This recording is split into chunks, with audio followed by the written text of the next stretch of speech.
Hey, everybody. Welcome to the Big Picture Manatee.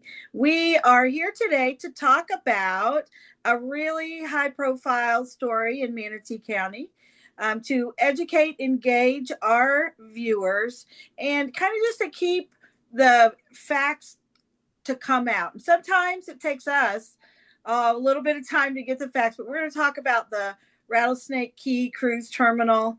And I then dubbed it or the private takeover of Port Manatee, because since we started looking into the Rattlesnake Key cruise terminal issue, some other interesting things have happened. So we're going to kick it off right away. We know that we're already into February almost. I mean, we were right there. And we'll be talking a lot about stories about can they be done topics, because pretty soon also the county commission starts to do their budget year review. And I know it seems weird, but it all kind of comes to a head the first part of June. All these things have impacts. And so this is very interesting. Manatee County is had a history with Rattlesnake Key, but Misty, I'm not sure how many people really know about it and where it is. I mean, now they do probably a lot, but maybe some folks don't. So, can you help us a little bit on more details about Rattlesnake Key? Yeah, sure. So Rattlesnake Key is about 300 acres. It's near the Sunshine Skyway Bridge. It's not far from Port Manatee.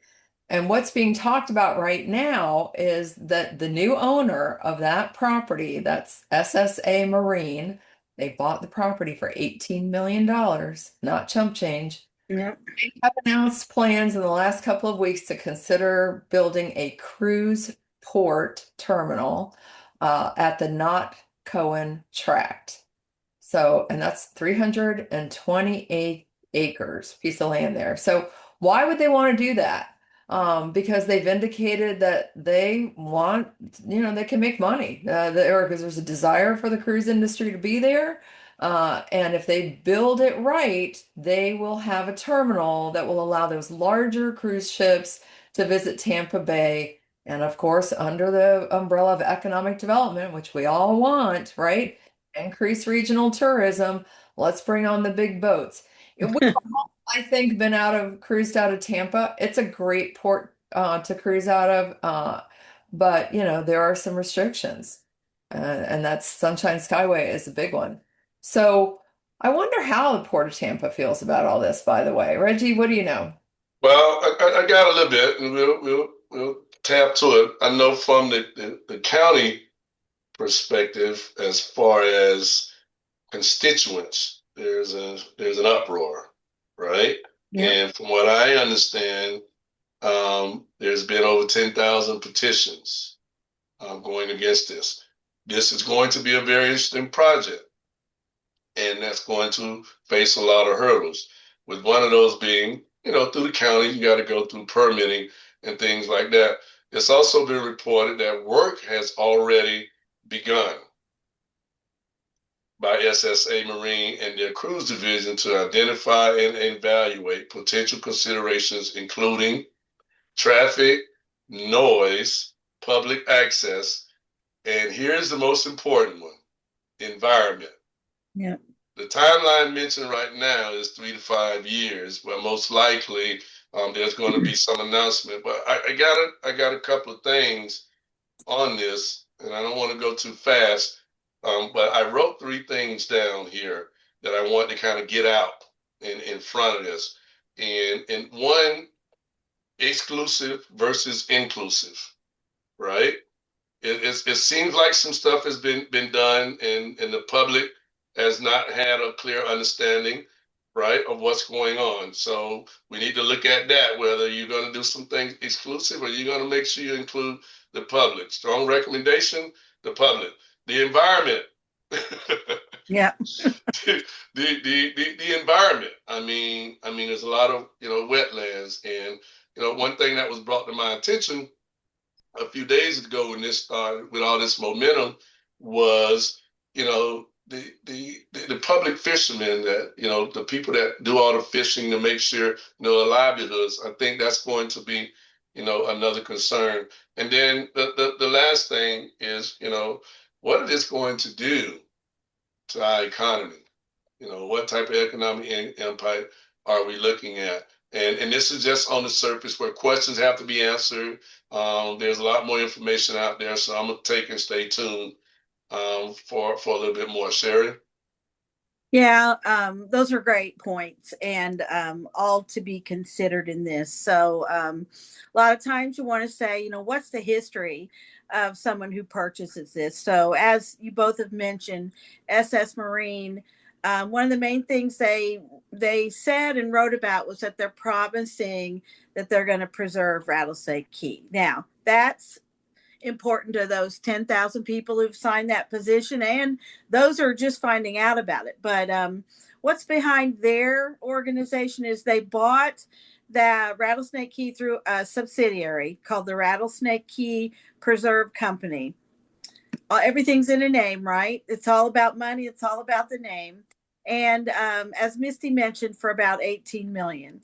And they bought it from KO Casabel LLC, who was the previous owner. And first of all, the key's over 700 acres of undeveloped land. And you can understand why, Reggie, when you say environmental, why everybody would want to make sure that that stays as close to it is right now. The KO company had owned this since 2004, and they bought it for $2 million. Past plans, though, included things like a resort, public park, and the cruise ship port. So that always had everybody a little nervous. And if you guys both remember too, and the county and the state lawmakers, they tried to purchase the land through, though none of those plans ever really happened. But SS Marine continues to insist that they're going to protect it, and their potential future commercial development will be minimal to impact. But let me just throw you guys a curveball that also has happened into all this. And that is, remember I said the county and the state previously tried to purchase the land, and how it's that the subject right now, all of a sudden, of a cruise port just miles west of Port Manatee. And as the Manatee County Commissioner recently had a presentation about this, and they voted 3-3. So Commissioner McCann was absent, and that vote failed 3-3 to support this newly filed bill, House Bill 4073, to restructure the Manatee Port Authority as an independent special district. Now, since this all came out, it was proposed by Florida Representative Bill Connerly, which is our District 72 representative. He was the sponsor. And always say to myself, do elected officials really think that we're all this stupid, that we don't know that these things are all connected, and there's this big picture down the road of how we'll just get all this, we'll push it through, we'll make people think, we all care about the environment, we care about Manatee County and all the people in it, and especially all the people that have been here for years.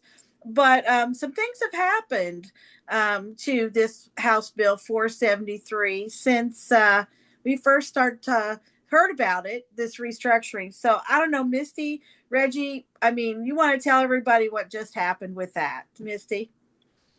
Yeah, well, okay, thanks, Sherry. And you described exactly what happens. There are so many intersecting interests in every topic that is going before any elected body, right?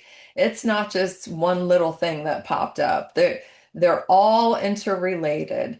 And we hope at the big picture, I think I speak for all of us, is that educating the public on how to look for those things and understand them is what we hope to provide, because the little messaging that you get on the postcards is designed to change your opinion or help you make an opinion. And you really need to do a lot more digging before you make that opinion. So yeah, let's talk about that a little bit. So failed by a 3-3 vote. And I think if McCann had been there, a lot of people gave him some crap for not being there, but had he been there, so would have failed, right? I think Um, so. Yeah, I think he made his position pretty clear. Um, I, I did not like to see Port Chair Commissioner Ron speak in front of the legislative delegation and with his opinion. But he kind of framed it as though it was the board's opinion or the Port Authority's opinion. It's very important, Reggie, you know this. Like when if you're giving your opinion on something as an elected official, you always want to say, this is just my personal opinion. This is not the board's opinion. This is not the Port Authority's opinion. He kind of left that out, whether intentionally or maybe just laziness. I don't know. But that's really important. So he made this big argument of why it should have passed, and that it didn't. That's the fact, right? I don't know. Reggie, what do you think? Man, been wanting to talk about this ever since I seen this taking place, to be honest with you. And okay, I remember when the initial thought came, and I communicated with the individual, and it was the thought to support, going from dependent to independent. And my thing is like, hey, listen, I need the county, I need the port to continue to move in a productive way. I need those ships to continue to come in, and I want jobs to continue to be available. So long as we don't interfere with what that's going taking place, I'm okay with everything, right? So I'll be fine with the direction that this is going, long as it's not going to have a negative impact on the port, long as it's not going to have a negative impact on the potential jobs that are there with Seaport, and the growth is going to continue. Well, well, well. So here we are. All right. And that's still my position. That is still my position. But we all got a great friend that brought a great impression upon me when I was a commissioner. She always used to say, the devil is in the details, right? And in this situation right here, as far as, okay, we have a 3-3 tie, all right? So it failed. And now you're looking at someone that wasn't there. So, I mean, I don't necessarily use a fail when it's 3-3 because they didn't go one way or the other. So they say, well, it failed. Now, for a commissioner not to say, well, I'm representing myself. Now that's a whole nother conversation. The factors that led to me saying, "Hey, listen, is this going to have a negative impact on the port? What are you guys up to? Is this going to put the port in a negative situation, everything like that?" No, no, no, it's not. So now I think in Politico, I read last week, based on it becoming independent, you're going to have five potential members, and one will be from the Board of County Commissioners, and that one will be a designee that's identified and picked, from what I understand, unless I'm misreading Politico, be identified and picked by the governor. And we'll have representation from Sarasota County as well. So it's always split now, and I have no problem with Sarasota County, but I can guarantee you Sarasota County is not going to bring someone from Manatee and allow them to run their financial machine, which is what the port is, and it's a big economic driver for Manatee County. That's the second thing. The third thing that I felt like was interesting, and it may be some validity to this from my standpoint. All right, bringing in people that has a little bit more understanding on how the port should be run or could be run. I understand the importance of that, right? But I think they can coexist up under dependency outside of being independent. Again, I'm not someone that is in that particular vein at this particular moment to be a part of the decision making process. However, within the new developments and things that has taken place, having someone with a more in-depth understanding of that industry is important. Having voices for Manatee County is just as important.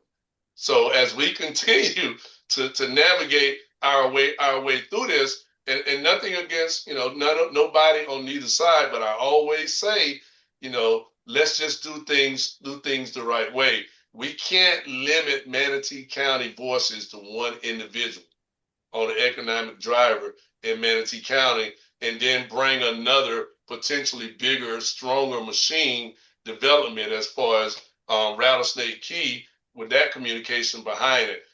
That's putting our county in a different situation, if you ask me. But again, it's just me and my initial thoughts based on some of the information that's out there. And like I always say, it's more to come. Yeah. Yep. Yeah. I'm reading between the lines here, and I don't know that I can remember a situation where within a week's time there's been so many different changes to related topics. Now you got Rattlesnake Key, which is, one thing they put out their statement, what they're going to do, and then you've got all of a sudden, the bill filed for the changing of the structure of the port. Then you have no, we're not going. Then there's the announcement of the petition with 10,000 people signing so far, and then all of a sudden there's a joint statement from from Jim Boyd and Will Robinson saying, no, no, not now. We're not going to do it now. Why all at 1 week? Because these are in-depth, important topics to the local community. Where's the feasibility study or the environmental impact study to Rattlesnake Key and the surrounding waters? That's number one on the list for me, because that's been untouched, area, untouched land, and part of the whole history of Manatee County. Is there anything that could be retained in our community in our lifetime? But then to add, as you mentioned, Reggie, the governor's office, making a selection of, four or potentially all five of these people to be on the, on this new restructured board. Again, I'm with you from an economic perspective. If that means that the port can elevate its economic status, that it becomes more valuable. Well, but if that's the case, what's in it for Manatee County? I mean, what's the relationship there between how that impacts Manatee County any different than it is now? So I just find this topic to be extremely interesting, because there are so many people involved behind the scenes that we don't even know about. And again, 3 or 4 things happening in 1 week, Misty. Like, can you remember a topic that changed its position so quickly? I can't. Yeah, I know it is pretty shocking. So I will say this. I think the position changed because you had so many voices opposing it, and the midterms are coming up. So it was very easy, I think, for our state representatives to say, whoa, whoa, whoa, wait a minute, we got to pause this. Now, does that mean the work of SSA will stop? No. Does that mean that the work of the people who want this to be successful will stop? No. There is so much work to be done, and as you said, environmental studies and positions to emphasize and partners to get, and all of that stuff takes time. So why not press the pause button while they do that behind the scenes? Because even before this came to the public light, there was probably years of work being done behind the scenes. So this stuff takes time. They have time, and they just knew they weren't going to be successful. They're not playing roulette or craps where the odds are bad. They want really good odds to be successful when you invest $18 million. So that's what's happening here, I think. Yeah. Yeah. So the reality of this, as we prepare to wrap up, and again, we don't have any dog in this particular fight right here. It's not what you do; it's how you do it. That's just the way life should be. So we will put that out there as we wrap things up today. Just remember, we're sensitive to all points and points of view. That means we sensitive to your point of view, and hopefully you're sensitive to ours as well. And we do our best to provide details that educate you so you can be engaged. Stay tuned to the Big Picture Manatee for a follow-up because it's going to get interesting from the election to candidacy, and then I'm sure Rattlesnake Key conversation is going to continue.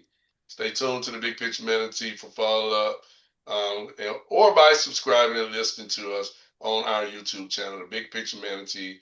Don't forget to like us. Yep, I like you. I like you, Reggie. I like you, Misty.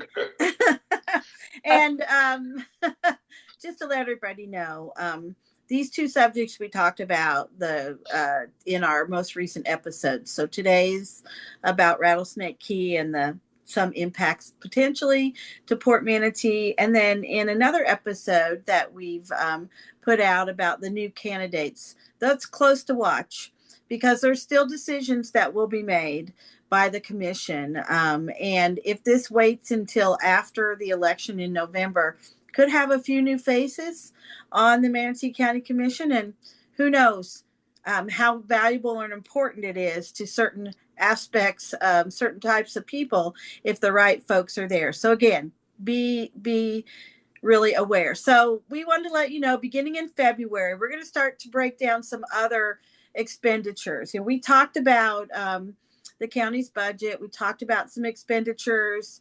We talked about the Doge report. We told you we were going to go back and in depth. And so some of the reason why we've been off for 4 to 6 weeks is we've been sort of churning data from the popular reports that are put out by the clerk's office, Angel Colonesso's office, going all the way back to 2014. And we're going to start to break that down so you as listeners, viewers, have the opportunity to know where your tax dollars have actually gone, what's increased. You can read reports all day long, but we're going to provide you with some trending on where some of that has gone, and you'll be a little surprised about how outrageous some of the particular areas the money's been spent in. And actually, I always like to say so-called smaller government. It's not. So thanks for your continued support. We look forward to seeing you guys again. Have a great rest of your day. Thank you so much. See you guys. Yeah, thank you.